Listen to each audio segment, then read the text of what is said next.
climate change. In common usage, climate change describes global warming, the ongoing increase in global average temperature, and its effects on Earth's climate system. Climate change in a broader sense also includes previous long-term changes to Earth's climate. The current rise in global average temperature is primarily caused by humans burning fossil fuels since the Industrial Revolution. Fossil fuel use, deforestation, and some agricultural and industrial practices add to greenhouse gases. These gases absorb some of the heat that the Earth radiates after it warms from sunlight, warming the lower atmosphere. Carbon dioxide, the primary greenhouse gas driving global warming, has grown by about 50% and is at levels unseen for millions of years. Climate change has an increasingly large impact on the environment. Deserts are expanding, while heat waves and wildfires are becoming more common. Amplified warming in the Arctic has contributed to thawing permafrost, retreat of glaciers and sea ice decline. Higher temperatures are also causing more intense storms, droughts, and other weather extremes. Rapid environmental change in mountains, coral reefs, and the Arctic is forcing many species to relocate or become extinct. Even if efforts to minimize future warming are successful, some effects will continue for centuries. These include ocean heating, ocean acidification and sea level rise. Climate change threatens people with increased flooding, extreme heat, increased food and water scarcity, more disease, and economic loss. Human migration and conflict can also be a result. The World Health Organization, WHO, calls climate change one of the biggest threats to global health in the 21st century. Societies and ecosystems will experience more severe risks without action to limit warming. Adapting to climate change through efforts like flood control measures or drought-resistant crops partially reduces climate change risks, although some limits to adaptation have already been reached. Poorer communities are responsible for a small share of global emissions, yet have the least ability to adapt and are most vulnerable to climate change. Many climate change impacts have been felt in recent years, with 2023 the warmest on record at plus 1.48 degrees Celsius, 2.66 degrees Fahrenheit, since regular tracking began in 1850. Additional warming will increase these impacts and can trigger tipping points, such as melting all of the Greenland ice sheet. Under the 2015 Paris Agreement, nations collectively agreed to keep warming well under 2 degrees Celsius. However, with pledges made under the agreement, global warming would still reach about 2.7 degrees Celsius, 4.9 degrees Fahrenheit, by the end of the century. Limiting warming to 1.5 degrees Celsius would require halving emissions by 2030 and achieving net zero emissions by 2050. Fossil fuel use can be phased out by conserving energy and switching to energy sources that do not produce significant carbon pollution. These energy sources include wind, solar, hydro, and nuclear power. Cleanly generated electricity can replace fossil fuels for powering transportation, heating buildings, and running industrial processes. Carbon can also be removed from the atmosphere, for instance by increasing forest cover and farming with methods that capture carbon in soil. Terminology. Before the 1980s it was unclear whether the warming effect of increased greenhouse gases was stronger than the cooling effect of airborne particulates in air pollution. Scientists used the term inadvertent climate modification to refer to human impacts on the climate at this time. In the 1980s, the terms global warming and climate change became more common, often being used interchangeably. Scientifically, global warming refers only to increased surface warming, while climate change describes both global warming and its effects on Earth's climate system, such as precipitation changes. Climate change can also be used more broadly to include changes to the climate that have happened throughout Earth's history. Global warming, used as early as 1975, became the more popular term after NASA climate scientist James Hansen used it in his 1988 testimony in the U.S. Senate. Since the 2000s, climate change has increased usage. Various scientists, politicians and media may use the terms climate crisis or climate emergency to talk about climate change, and may use the term global heating instead of global warming. Global temperature rise. Temperature records prior to global warming. Over the last few million years, human beings evolved in a climate that cycled through ice ages, with global average temperature ranging between 1 degree Celsius warmer and 5 to 6 degrees Celsius colder than current levels. One of the hotter periods was the last interglacial between 115,000 and 130,000 years ago, when sea levels were 6 to 9 meters higher than today. The most recent glacial maximum 20,000 years ago had sea levels that were about 125 meters, 410 feet, lower than today. Temperatures stabilized in the current interglacial period beginning 11,700 years ago. Historical patterns of warming and cooling, like the medieval warm period and the Little Ice Age, did not occur at the same time across different regions. Temperatures may have reached as high as those of the late 20th century in a limited set of regions. Climate information for that period comes from climate proxies, such as trees and ice cores. Warming since the Industrial Revolution. Around 1850, thermometer records began to provide global coverage. Between the 18th century and 1970 there was little net warming, as the warming impact of greenhouse gas emissions was offset by cooling from sulfur dioxide emissions. Sulfur dioxide causes acid rain, but it also produces sulfate aerosols in the atmosphere, which reflect sunlight and cause so-called global dimming. After 1970, the increasing accumulation of greenhouse gases and controls on sulfur pollution led to a marked increase in temperature. Ongoing changes in climate have had no precedent for several thousand years. Multiple independent datasets all show worldwide increases in surface temperature, at a rate of around 0.2 degrees Celsius per decade. The 2013 to 2022 decade warmed to an average 1.15 degrees Celsius compared to the pre-industrial baseline, 1850 to 1900. Not every single year was warmer than the last. Internal climate variability processes can make any year 0.2 degrees Celsius warmer or colder than the average. From 1998 to 2013, negative phases of two such processes, Pacific Decadal Oscillation, PDO, and Atlantic Multi-Decadal Oscillation, AMO, caused a so-called global warming hiatus. After the hiatus, the opposite occurred, with years like 2023 exhibiting temperatures well above even the recent average.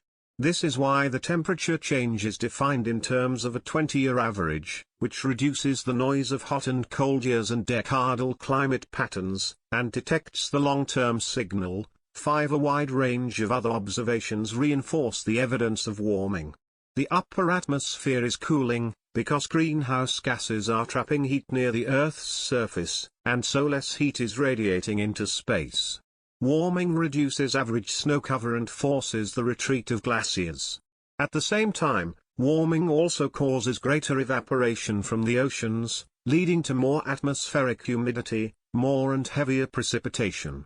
Plants are flowering earlier in spring, and thousands of animal species have been permanently moving to cooler areas. Differences by region. Different regions of the world warm at different rates. The pattern is independent of where greenhouse gases are emitted, because the gases persist long enough to diffuse across the planet. Since the pre-industrial period, the average surface temperature over land regions has increased almost twice as fast as the global average surface temperature. This is because oceans lose more heat by evaporation and oceans can store a lot of heat. The thermal energy in the global climate system has grown with only brief pauses since at least 1970, and over 90% of this extra energy has been stored in the ocean.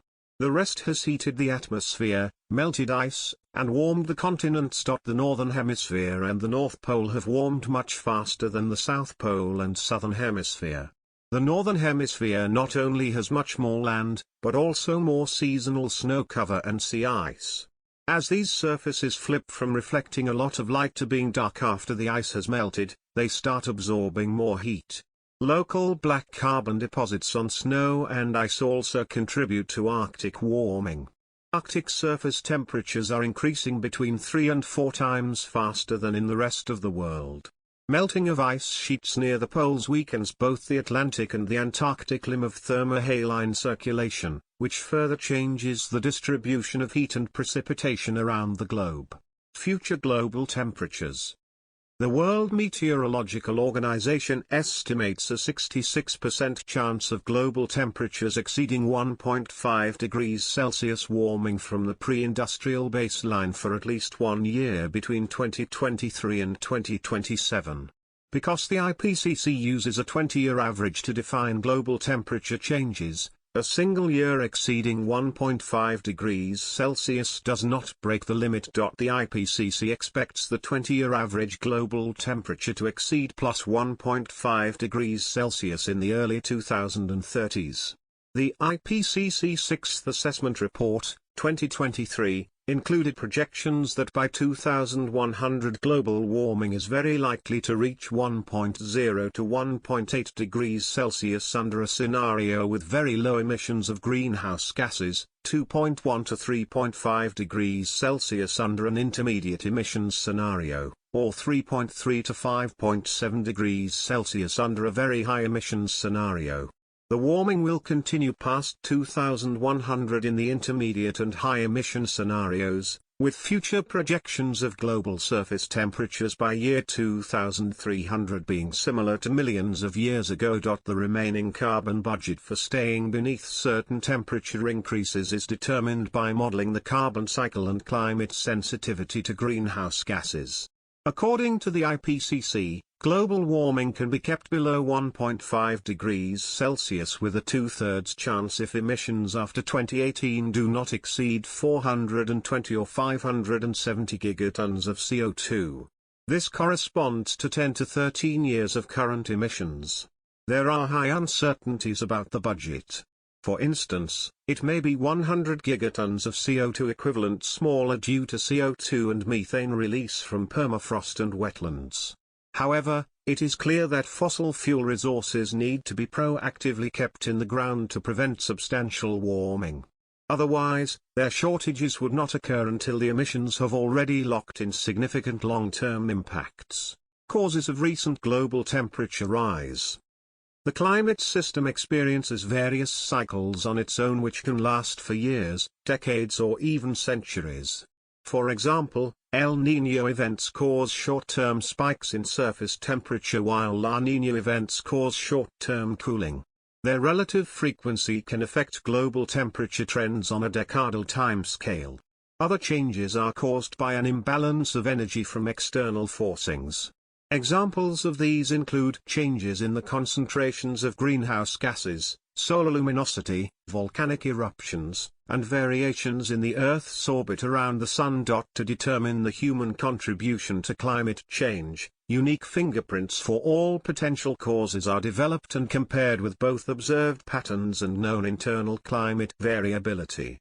For example, solar forcing, whose fingerprint involves warming the entire atmosphere, is ruled out because only the lower atmosphere has warmed.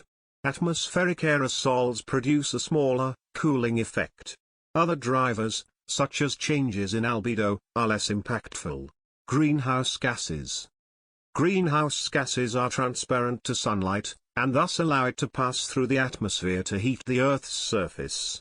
The Earth radiates it as heat, and greenhouse gases absorb a portion of it. This absorption slows the rate at which heat escapes into space, trapping heat near the Earth's surface and warming it over time. While water vapor, 50%, and clouds, 25%, are the biggest contributors to the greenhouse effect, they primarily change as a function of temperature and are therefore mostly considered to be feedbacks that change climate sensitivity. On the other hand, concentrations of gases such as CO2, 20%, tropospheric ozone, CFCs and nitrous oxide are added or removed independently from temperature, and are therefore considered to be external forcings that change global temperatures. Before the Industrial Revolution, naturally occurring amounts of greenhouse gases caused the air near the surface to be about 33 degrees Celsius warmer than it would have been in their absence. Human activity since the Industrial Revolution, mainly extracting and burning fossil fuels, coal, oil, and natural gas, has increased the amount of greenhouse gases in the atmosphere, resulting in a radiative imbalance. In 2019, the concentrations of CO2 and methane had increased by about 48% and 160%, respectively, since 1750. These CO2 levels are higher than they have been at any time during the last 2 million years. Concentrations of methane are far higher than they were over the last 800,000 years. Global anthropogenic greenhouse gas emissions in 2019 were equivalent to 59 billion tons of CO2. Of these emissions, 75% was CO2, 18% was methane, 4% was nitrous oxide, and 2% was fluorinated gases. CO2 emissions primarily come from burning fossil fuels to provide energy for transport, manufacturing, heating, and electricity. Additional CO2 emissions come from deforestation and industrial processes, which include the CO2 released by the chemical reactions for making cement, steel, aluminium, and fertilizer.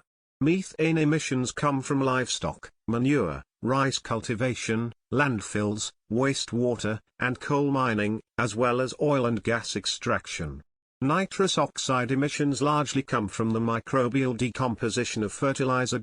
While methane only lasts in the atmosphere for an average of 12 years, CO2 lasts much longer.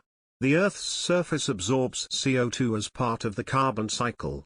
While plants on land and in the ocean absorb most excess emissions of CO2 every year, that CO2 is returned to the atmosphere when biological matter is digested, burns, or decays. Land surface carbon sink processes, such as carbon fixation in the soil and photosynthesis, remove about 29% of annual global CO2 emissions.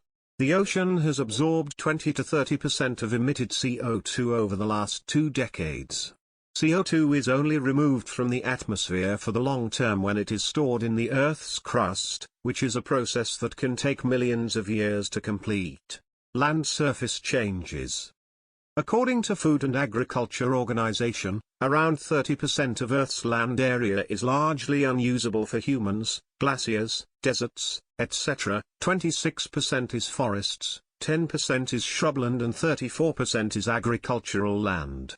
Deforestation is the main land use change contributor to global warming, as the destroyed trees release CO2, and are not replaced by new trees, removing that carbon sink.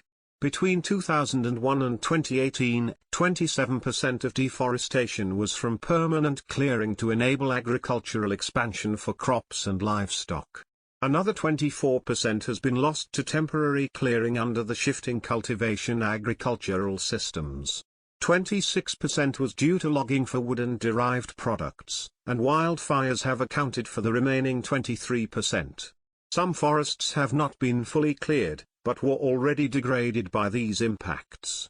Restoring these forests also recovers their potential as a carbon sink. Local vegetation cover impacts how much of the sunlight gets reflected back into space, albedo, and how much heat is lost by evaporation.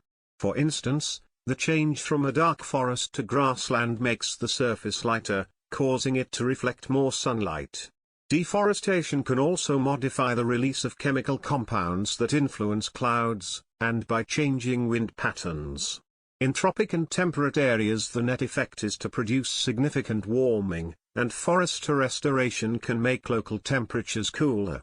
At latitudes closer to the poles, there is a cooling effect as forest is replaced by snow-covered, and more reflective, plains. Globally, these increases in surface albedo have been the dominant direct influence on temperature from land use change. Thus, land use change to date is estimated to have a slight cooling effect. Other factors: aerosols and clouds. Air pollution, in the form of aerosols, affects the climate on a large scale. Aerosols scatter and absorb solar radiation.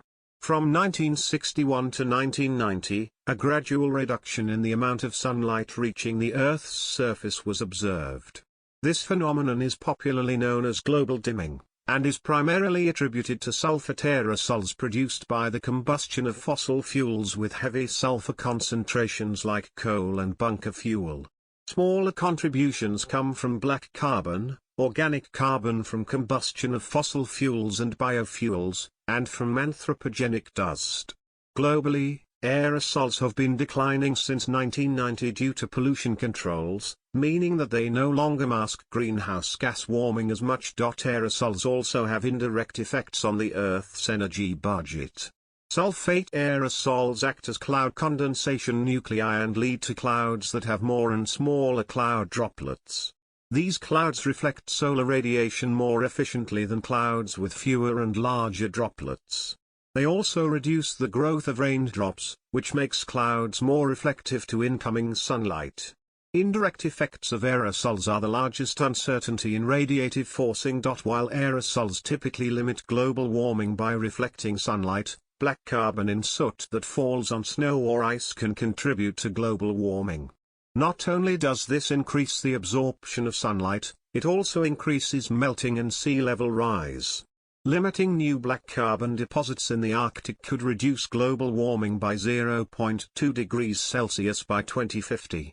The effect of decreasing sulfur content of fuel oil for ships since 2020 is estimated to cause an additional 0.05 degrees Celsius increase in global mean temperature by 2050. Solar and volcanic activity. As the sun is the Earth's primary energy source, changes in incoming sunlight directly affect the climate system. Solar irradiance has been measured directly by satellites, and indirect measurements are available from the early 1600s onwards. Since 1880, there has been no upward trend in the amount of the sun's energy reaching the Earth, in contrast to the warming of the lower atmosphere, the troposphere. The upper atmosphere, the stratosphere, would also be warming if the sun was sending more energy to Earth, but instead, it has been cooling. This is consistent with greenhouse gases preventing heat from leaving the Earth's atmosphere. Explosive volcanic eruptions can release gases, dust and ash that partially block sunlight and reduce temperatures, or they can send water vapor into the atmosphere, which adds to greenhouse gases and increases temperatures. These impacts on temperature only last for several years, because both water vapor and volcanic material have low persistence in the atmosphere. Volcanic CO2 emissions are more persistent, but they are equivalent to less than 1% of current human-caused CO2 emissions. Volcanic activity still represents the single largest natural impact, forcing, on temperature in the industrial era. Yet, like the other natural forcings, it has had negligible impacts on global temperature trends since the Industrial Revolution. Climate change feedbacks. The response of the climate system to an initial forcing is modified by feedbacks, increased by self-reinforcing or positive feedbacks and reduced by balancing or negative feedbacks. The main reinforcing feedbacks are the water vapor feedback, the ice albedo feedback, and the net effect of clouds. The primary balancing mechanism is radiative cooling, as Earth's surface gives off more heat to space in response to rising temperature. In addition to temperature feedbacks, there are feedbacks in the carbon cycle, such as the fertilizing effect of CO2 on plant growth. Feedbacks are expected to trend in a positive direction as greenhouse gas emissions continue, raising climate sensitivity. Radiative feedbacks are physical processes that influence the rate of global warming in response to warming. For instance, warmer air can hold more moisture, and water vapor itself is a potent greenhouse gas. Warmer air can also result in clouds becoming higher and thinner, where they act as an insulator and warm the planet. Another major feedback is the reduction of snow cover and sea ice in the Arctic, reducing the reflectivity of the Earth's surface there and contributing to amplification of Arctic temperature changes. Arctic amplification is also thawing permafrost, which releases methane and CO2 into the atmosphere. Around half of human-caused CO2 emissions have been absorbed by land plants and by the oceans. This fraction is not static, and if future CO2 emissions decrease, the Earth will be able to absorb up to around 70%. If they increase substantially, it'll still absorb more carbon than now, but the overall fraction will decrease to below 40%. This is because climate change increases droughts and heat waves that eventually inhibit plant growth on land, and soils will release more carbon from dead plants when they are warmer. The rate at which oceans absorb atmospheric carbon will be lowered as they become more acidic and experience changes in thermohaline circulation and phytoplankton distribution.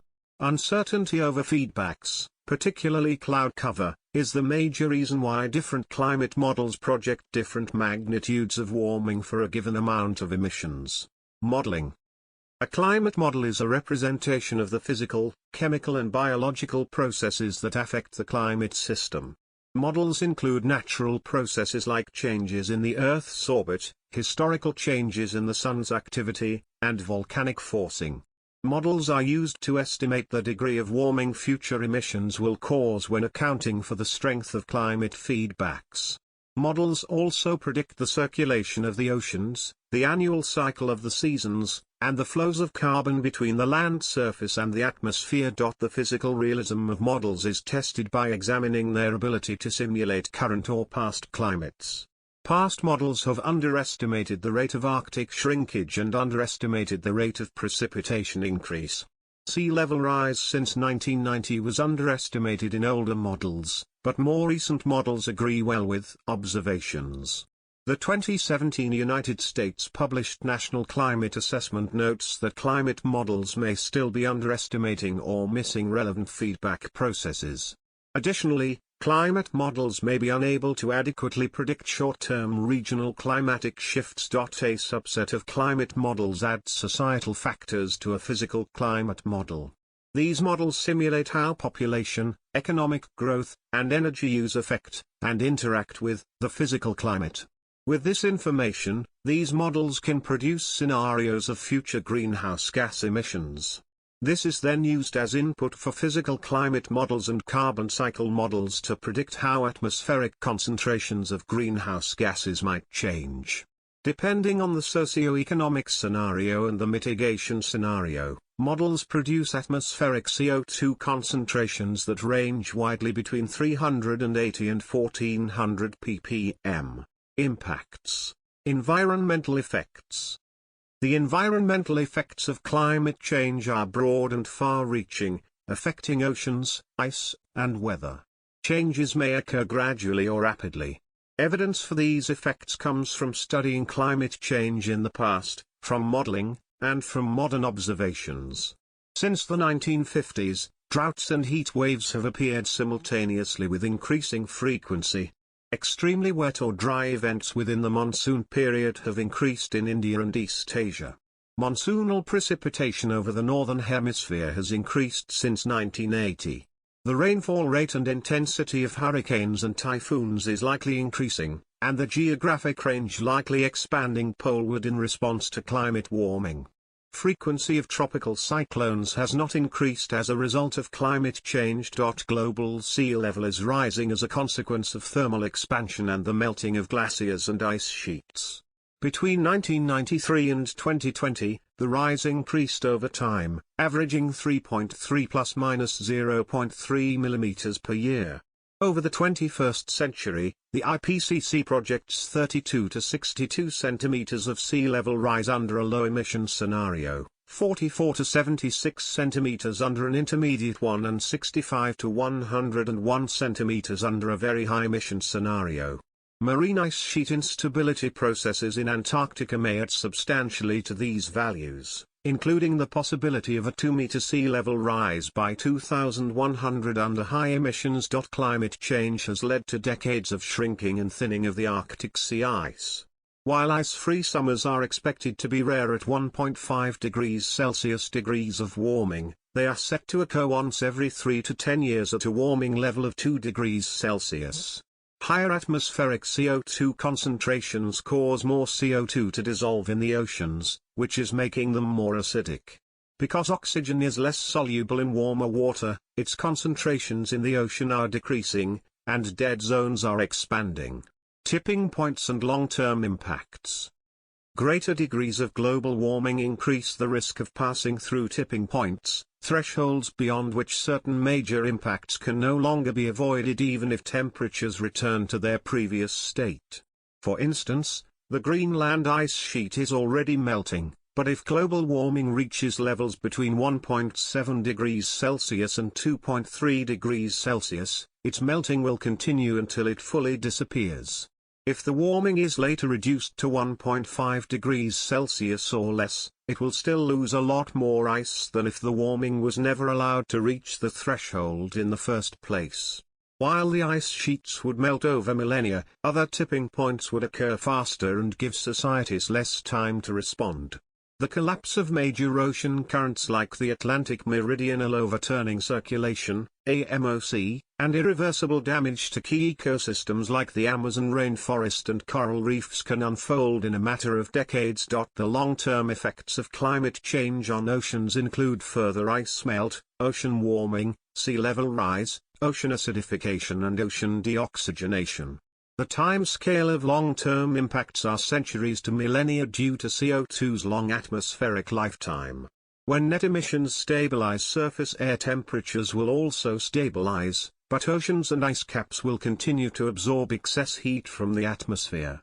The result is an estimated total sea level rise of 2.3 meters per degree Celsius, 4.2 feet per degree Fahrenheit, after 2,000 years. Oceanic CO2 uptake is slow enough that ocean acidification will also continue for hundreds to thousands of years. Deep oceans, below 2,000 meters, 6,600 feet, are also already committed to losing over 10% of their dissolved oxygen by the warming which occurred to date. Further, the West Antarctic ice sheet appears committed to practically irreversible melting, which would increase the sea levels by at least 3.3 meters, 10 feet 10 in, over approximately 2,000 years. Nature and wildlife. Recent warming has driven many terrestrial and freshwater species poleward and towards higher altitudes. For instance, the range of hundreds of North American birds has shifted northward at an average rate of 1.5 kilometers/year over the past 55 years. Higher atmospheric CO2 levels and an extended growing season have resulted in global greening. However, heat waves and drought have reduced ecosystem productivity in some regions. The future balance of these opposing effects is unclear. A related phenomenon driven by climate change is woody plant encroachment, affecting up to 500 million hectares globally. Climate change has contributed to the expansion of drier climate zones, such as the expansion of deserts in the subtropics. The size and speed of global warming is making abrupt changes in ecosystems more likely. Overall, it is expected that climate change will result in the extinction of many species. The oceans have heated more slowly than the land, but plants and animals in the ocean have migrated towards the colder poles faster than species on land. Just as on land, heat waves in the ocean occur more frequently due to climate change, harming a wide range of organisms such as corals, kelp, and seabirds. Ocean acidification makes it harder for marine calcifying organisms such as mussels, barnacles and corals to produce shells and skeletons, and heat waves have bleached coral reefs. Harmful algal blooms enhanced by climate change and eutrophication lower oxygen levels, disrupt food webs and cause great loss of marine life. Coastal ecosystems are under particular stress. Almost half of global wetlands have disappeared due to climate change and other human impacts. Plants have come under increased stress from damage by insects. Ecological collapse. Coral bleaching from thermal stress has damaged the Great Barrier Reef and threatens coral reefs worldwide. Extreme weather. Drought and high temperatures worsened the 2020 bushfires in Australia. Arctic warming. Permafrost thaws undermine infrastructure and release methane, a greenhouse gas. Habitat destruction. Many Arctic animals rely on sea ice, which has been disappearing in a warming Arctic. Pest propagation. Mild winters allow more pine beetles to survive to kill large swaths of forest. Humans. The effects of climate change are impacting humans everywhere in the world. Impacts can be observed on all continents and ocean regions, with low latitude, less developed areas facing the greatest risk. Continued warming has potentially severe, pervasive and irreversible impacts for people and ecosystems. The risks are unevenly distributed, but are generally greater for disadvantaged people in developing and developed countries. Food and health. The World Health Organization, WHO, calls climate change the greatest threat to global health in the 21st century. Extreme weather leads to injury and loss of life. Various infectious diseases are more easily transmitted in a warmer climate, such as dengue fever and malaria. Crop failures can lead to food shortages and malnutrition, particularly affecting children. Both children and older people are vulnerable to extreme heat. The WHO has estimated that between 2030 and 2050, climate change would cause around 250,000 additional deaths per year. They assess deaths from heat exposure in elderly people, increases in diarrhea, malaria, dengue, coastal flooding, and childhood malnutrition. By 2100, 50% to 75% of the global population may face climate conditions that are life-threatening due to combined effects of extreme heat and humidity. Climate change is affecting food security. It has caused reduction in global yields of maize, wheat, and soybeans between 1981 and 2010. Future warming could further reduce global yields of major crops. Crop production will probably be negatively affected in low-latitude countries, while effects at northern latitudes may be positive or negative. Up to an additional 183 million people worldwide, particularly those with lower incomes, are at risk of hunger as a consequence of these impacts. Climate change also impacts fish populations. Globally, less will be available to be fished. Regions dependent on glacier water, regions that are already dry, and small islands have a higher risk of water stress due to climate change. Livelihoods and inequality. Economic damages due to climate change may be severe and there is a chance of disastrous consequences. Severe impacts are expected in Southeast Asia and Sub-Saharan Africa, where most of the local inhabitants are dependent upon natural and agricultural resources. Heat stress can prevent outdoor laborers from working. If warming reaches 4 degrees Celsius, then labor capacity in those regions could be reduced by 30 to 50%. The World Bank estimates that between 2016 and 2030, climate change could drive over 120 million people into extreme poverty without adaptation. Inequalities based on wealth and social status have worsened due to climate change. Major difficulties in mitigating, adapting to, and recovering from climate shocks are faced by marginalized people who have less control over resources. Indigenous people, who are subsistent on their land and ecosystems, will face endangerment to their wellness and lifestyles due to climate change. An expert elicitation concluded that the role of climate change in armed conflict has been small compared to factors such as socio-economic inequality and state capabilities. While women are not inherently more at risk from climate change and shocks, limits on women's resources and discriminatory gender norms constrain their adaptive capacity and resilience. For example, women's work burdens, including hours worked in agriculture, tend to decline less than men's during climate shocks such as heat stress. Climate migration. Low-lying islands and coastal communities are threatened by sea level rise, which makes urban flooding more common. Sometimes, land is permanently lost to the sea. This could lead to statelessness for people in island nations, such as the Maldives and Tuvalu. In some regions, the rise in temperature and humidity may be too severe for humans to adapt to. With worst-case climate change, models project that almost 1/3 of humanity might live in Sahara-like uninhabitable and extremely hot climates. These factors can drive climate or environmental migration, within and between countries. More people are expected to be displaced because of sea level rise, extreme weather and conflict from increased competition over natural resources. Climate change may also increase vulnerability, leading to trapped populations who are not able to move due to a lack of resources. Environmental migration. Sparser rainfall leads to desertification that harms agriculture and can displace populations. Shown, Telly, Mali, 2008. Agricultural changes. Droughts, rising temperatures, and extreme weather negatively impact agriculture. Shown, Texas, U.S., 2013. Tidal flooding. Sea level rise increases flooding in low-lying coastal regions. Shown, Venice, Italy, 2004. Storm intensification. Bangladesh after cyclone Sidr 2007, is an example of catastrophic flooding from increased rainfall. Heat wave intensification. Events like the 2022 Southern Cone heat wave are becoming more common, reducing and recapturing emissions. Climate change can be mitigated by reducing the rate at which greenhouse gases are emitted into the atmosphere, and by increasing the rate at which carbon dioxide is removed from the atmosphere. In order to limit global warming to less than 1.5 degrees Celsius, global greenhouse gas emissions needs to be net zero by 2050, or by 2070 with a 2 degrees Celsius target.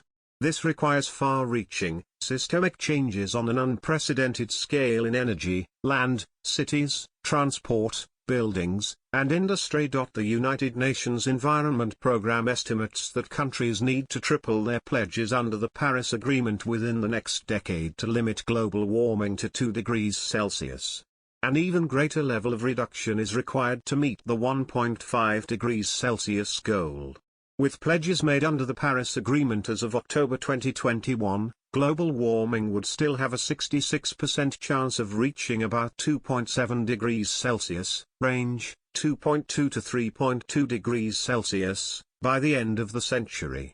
Globally, limiting warming to 2 degrees Celsius may result in higher economic benefits than economic costs.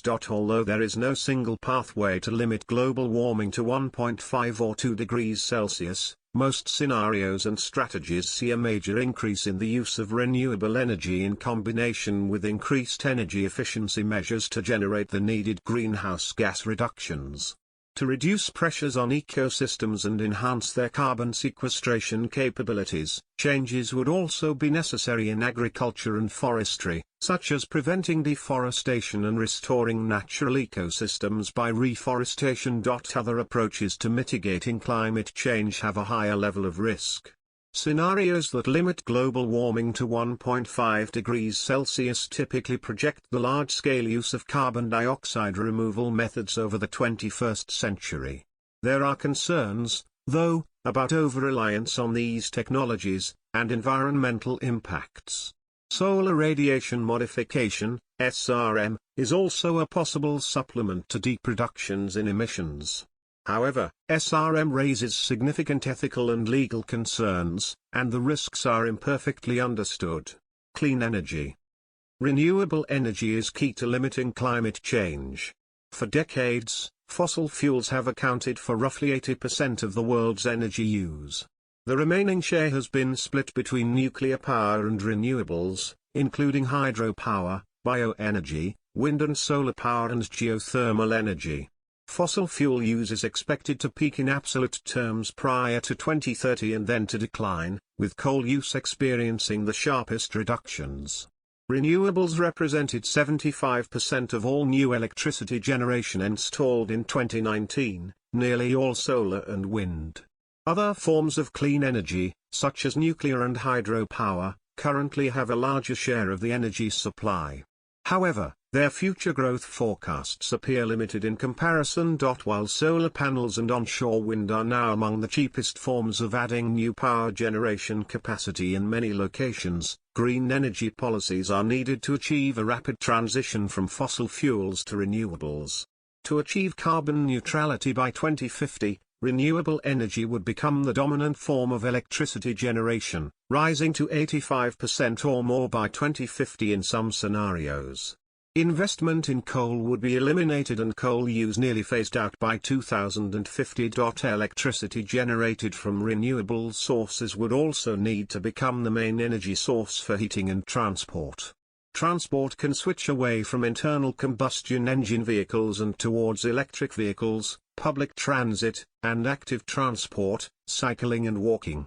For shipping and flying, low-carbon fuels would reduce emissions. Heating could be increasingly decarbonized with technologies like heat pumps. There are obstacles to the continued rapid growth of clean energy, including renewables. For wind and solar, there are environmental and land use concerns for new projects. Wind and solar also produce energy intermittently and with seasonal variability. Traditionally, hydro dams with reservoirs and conventional power plants have been used when variable energy production is low. Going forward, battery storage can be expanded, energy demand and supply can be matched, and long-distance transmission can smooth variability of renewable outputs. Bioenergy is often not carbon neutral and may have negative consequences for food security. The growth of nuclear power is constrained by controversy around radioactive waste, nuclear weapon proliferation, and accidents. Hydropower growth is limited by the fact that the best sites have been developed, and new projects are confronting increased social and environmental concerns. Low-carbon energy improves human health by minimizing climate change as well as reducing air pollution deaths, which were estimated at 7 million annually in 2016. Meeting the Paris Agreement goals that limit warming to a 2 degrees Celsius increase could save about 1 million of those lives per year by 2050, whereas limiting global warming to 1.5 degrees Celsius could save millions and simultaneously increase energy security and reduce poverty. Improving air quality also has economic benefits which may be larger than mitigation costs. Energy conservation. Reducing energy demand is another major aspect of reducing emissions. If less energy is needed, there is more flexibility for clean energy development. It also makes it easier to manage the electricity grid, and minimizes carbon-intensive infrastructure development. Major increases in energy efficiency investment will be required to achieve climate goals, comparable to the level of investment in renewable energy. Several COVID-19 related changes in energy use patterns, energy efficiency investments, and funding have made forecasts for this decade more difficult and uncertain. Strategies to reduce energy demand vary by sector. In the transport sector, passengers and freight can switch to more efficient travel modes, such as buses and trains, or use electric vehicles. Industrial strategies to reduce energy demand include improving heating systems and motors, designing less energy-intensive products, and increasing product lifetimes. In the building sector, the focus is on better design of new buildings, and higher levels of energy efficiency in retrofitting. The use of technologies like heat pumps can also increase building energy efficiency. Agriculture and industry. Agriculture and forestry face a triple challenge of limiting greenhouse gas emissions, preventing the further conversion of forests to agricultural land, and meeting increases in world food demand. A set of actions could reduce agriculture and forestry-based emissions by 2/3 from 2010 levels. These include reducing growth in demand for food and other agricultural products, increasing land productivity, protecting and restoring forests, and reducing greenhouse gas emissions from agricultural production. On the demand side, a key component of reducing emissions is shifting people towards plant-based diets. Eliminating the production of livestock for meat and dairy would eliminate about 3/4 ths of all emissions from agriculture and other land use. Livestock also occupy 37% of ice-free land area on Earth and consume feed from the 12% of land area used for crops, driving deforestation and land degradation. Steel and cement production are responsible for about 13% of industrial CO2 emissions. In these industries, carbon-intensive materials such as coke and lime play an integral role in the production, so that reducing CO2 emissions requires research into alternative chemistries. Carbon sequestration. Natural carbon sinks can be enhanced to sequester significantly larger amounts of CO2 beyond naturally occurring levels. Reforestation and afforestation, planting forests where there were none before, are among the most mature sequestration techniques, although the latter raises food security concerns. Farmers can promote sequestration of carbon in soils through practices such as use of winter cover crops, reducing the intensity and frequency of tillage, and using compost and manure as soil amendments. Forest and landscape restoration yields many benefits for the climate, including greenhouse gas emissions sequestration and reduction. Restoration/recreation of coastal wetlands, prairie plots and seagrass meadows increases the uptake of carbon into organic matter. When carbon is sequestered in soils and in organic matter such as trees, there is a risk of the carbon being re-released into the atmosphere later through changes in land use, fire, or other changes in ecosystems. Where energy production or CO2-intensive heavy industries continue to produce waste CO2, the gas can be captured and stored instead of released to the atmosphere. Although its current use is limited in scale and expensive, carbon capture and storage, CCS, may be able to play a significant role in limiting CO2 emissions by mid-century. This technique, in combination with bioenergy, BECCS, can result in net negative emissions as CO2 is drawn from the atmosphere. It remains highly uncertain whether carbon dioxide removal techniques will be able to play a large role in limiting warming to 1.5 degrees Celsius. Policy decisions that rely on carbon dioxide removal increase the risk of global warming rising beyond international goals. Adaptation. Adaptation is the process of adjustment to current or expected changes in climate and its effects. 5. Without additional mitigation, adaptation cannot avert the risk of severe, widespread and irreversible impacts. More severe climate change requires more transformative adaptation, which can be prohibitively expensive. The capacity and potential for humans to adapt is unevenly distributed across different regions and populations, and developing countries generally have less. The first 2 decades of the 21st century saw an increase in adaptive capacity in most low and middle-income countries with improved access to basic sanitation and electricity, but progress is slow. Many countries have implemented adaptation policies. However, there is a considerable gap between necessary and available finance. Adaptation to sea level rise consists of avoiding at-risk areas, learning to live with increased flooding, and building flood controls. If that fails, managed retreat may be needed. There are economic barriers for tackling dangerous heat impact. Avoiding strenuous work or having air conditioning is not possible for everybody. In agriculture, adaptation options include a switch to more sustainable diets, diversification, erosion control, and genetic improvements for increased tolerance to a changing climate. Insurance allows for risk sharing, but is often difficult to get for people on lower incomes.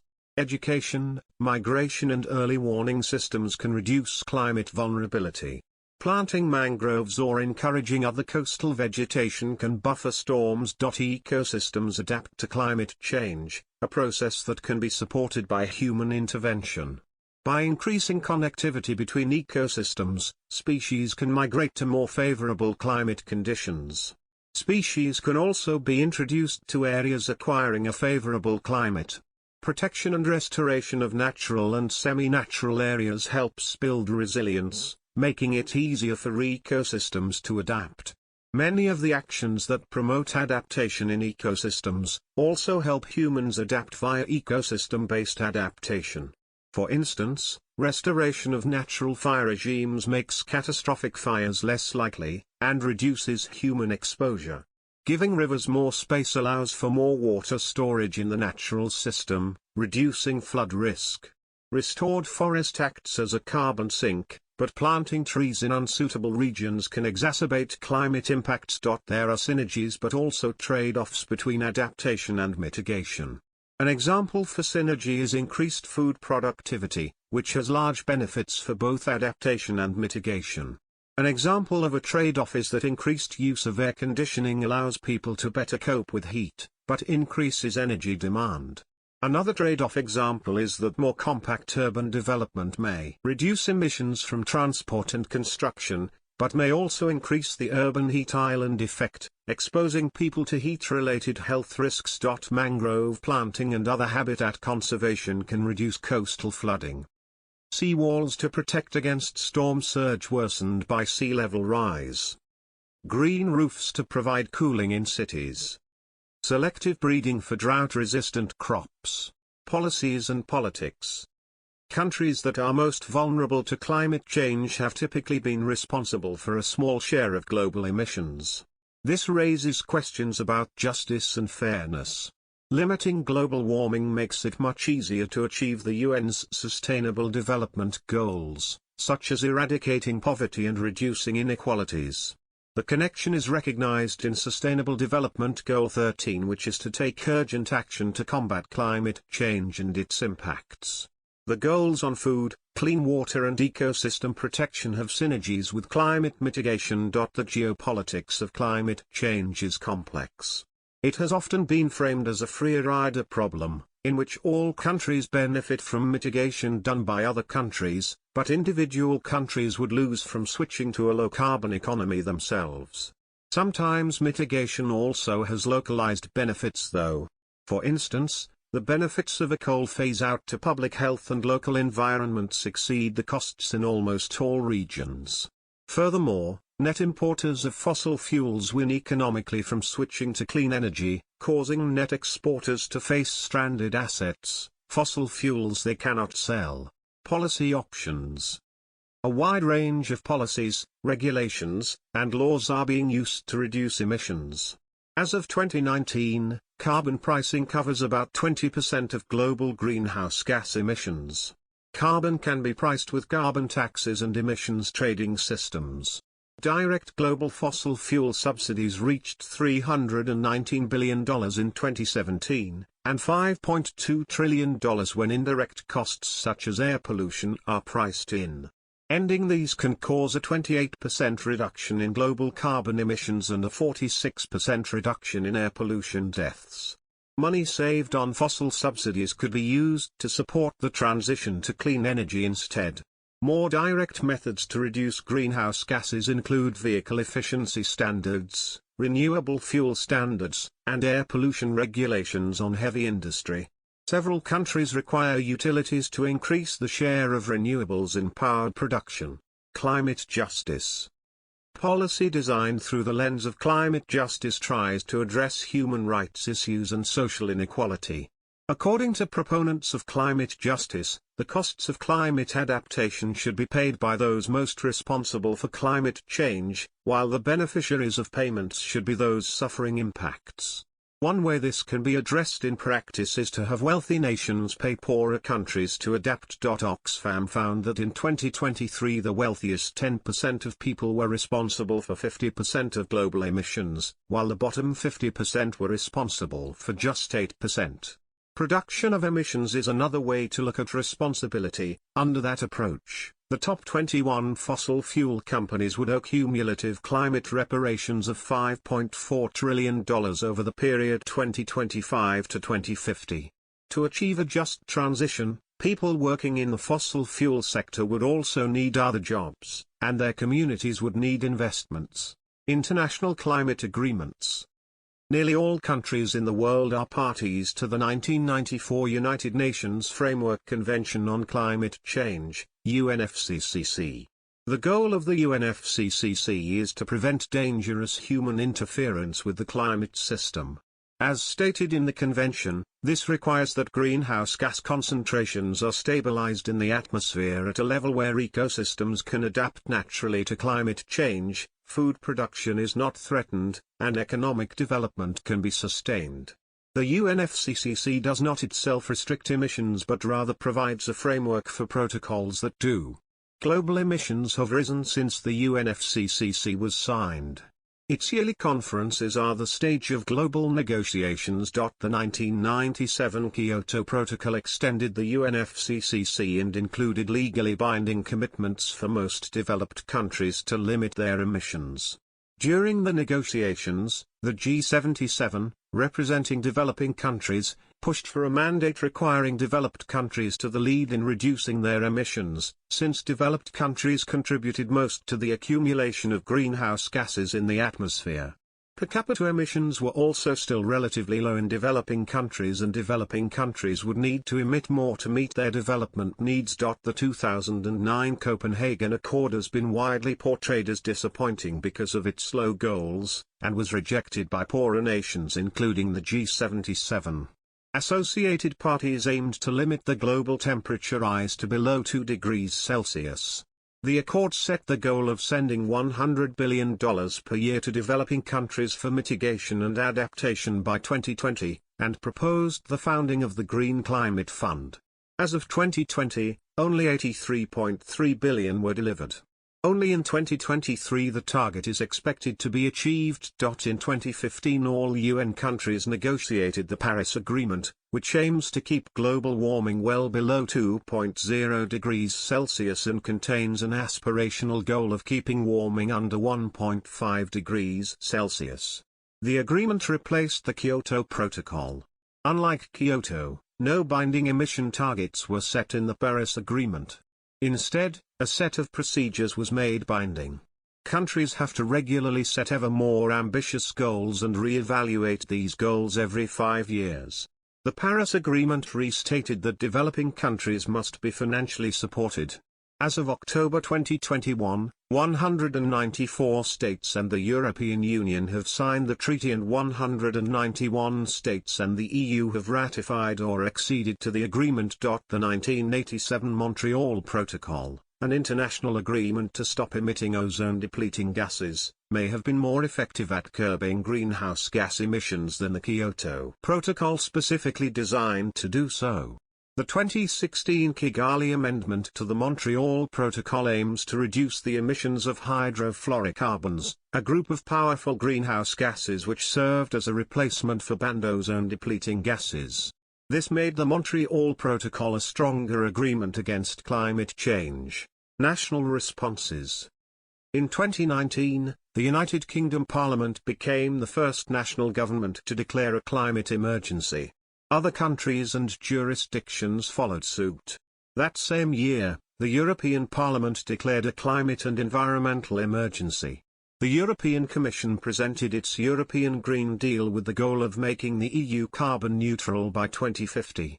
In 2021, the European Commission released its Fit for 55 legislation package, which contains guidelines for the car industry. All new cars on the European market must be zero-emission vehicles from 2035. Major countries in Asia have made similar pledges. South Korea and Japan have committed to become carbon neutral by 2050, and China by 2060. While India has strong incentives for renewables, it also plans a significant expansion of coal in the country. Vietnam is among very few coal-dependent, fast-developing countries that pledged to phase out unabated coal power by the 2040s or as soon as possible thereafter. As of 2021, based on information from 48 national climate plans, which represent 40% of the parties to the Paris Agreement, estimated total greenhouse gas emissions will be 0.5% lower compared to 2010 levels, below the 45% or 25% reduction goals to limit global warming to 1.5 degrees Celsius or 2 degrees Celsius, respectively. Society, denial and misinformation.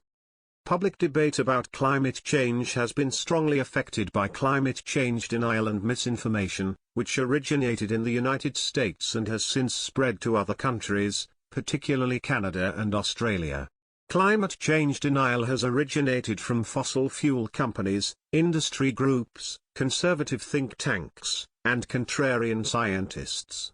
Like the tobacco industry, the main strategy of these groups has been to manufacture doubt about climate change-related scientific data and results. People who hold unwarranted doubt about climate change are called climate change skeptics, although contrarians or deniers are more appropriate terms. There are different variants of climate denial. Some deny that warming takes place at all, some acknowledge warming but attribute it to natural influences, and some minimize the negative impacts of climate change. Manufacturing uncertainty about the science later developed into a manufactured controversy, creating the belief that there is significant uncertainty about climate change within the scientific community in order to delay policy changes. Strategies to promote these ideas include criticism of scientific institutions, and questioning the motives of individual scientists. An echo chamber of climate-denying blogs and media has further fomented misunderstanding of climate change. Public awareness and opinion. Climate change came to international public attention in the late 1980s. Due to media coverage in the early 1990s, people often confused climate change with other environmental issues like ozone depletion. In popular culture, the climate fiction movie The Day After Tomorrow, 2004, and the Al Gore documentary An Inconvenient Truth, 2006, focused on climate change. Significant regional, gender, age and political differences exist in both public concern for, and understanding of, climate change. More highly educated people, and in some countries, women and younger people, were more likely to see climate change as a serious threat. Partisan gaps also exist in many countries, and countries with high CO2 emissions tend to be less concerned. Views on causes of climate change vary widely between countries. Concern has increased over time, to the point where in 2021 a majority of citizens in many countries express a high level of worry about climate change, or view it as a global emergency. Higher levels of worry are associated with stronger public support for policies that address climate change. Climate movement. Climate protests demand that political leaders take action to prevent climate change. They can take the form of public demonstrations, fossil fuel divestment, lawsuits and other activities. Prominent demonstrations include the School Strike for Climate. In this initiative, young people across the globe have been protesting since 2018 by skipping school on Fridays, inspired by Swedish teenager Greta Thunberg. Mass civil disobedience actions by groups like Extinction Rebellion have protested by disrupting roads and public transport. Litigation is increasingly used as a tool to strengthen climate action from public institutions and companies. Activists also initiate lawsuits which target governments and demand that they take ambitious action or enforce existing laws on climate change. Lawsuits against fossil fuel companies generally seek compensation for loss and damage. History. Early discoveries. Scientists in the 19th century such as Alexander von Humboldt began to foresee the effects of climate change. In the 1820s, Joseph Fourier proposed the greenhouse effect to explain why Earth's temperature was higher than the sun's energy alone could explain. Earth's atmosphere is transparent to sunlight, so sunlight reaches the surface where it is converted to heat. However, the atmosphere is not transparent to heat radiating from the surface, and captures some of that heat, which in turn warms the planet. In 1856 Eunice Newton Foote demonstrated that the warming effect of the sun is greater for air with water vapor than for dry air, and that the effect is even greater with carbon dioxide, CO2. She concluded that an atmosphere of that gas would give to our Earth a high temperature.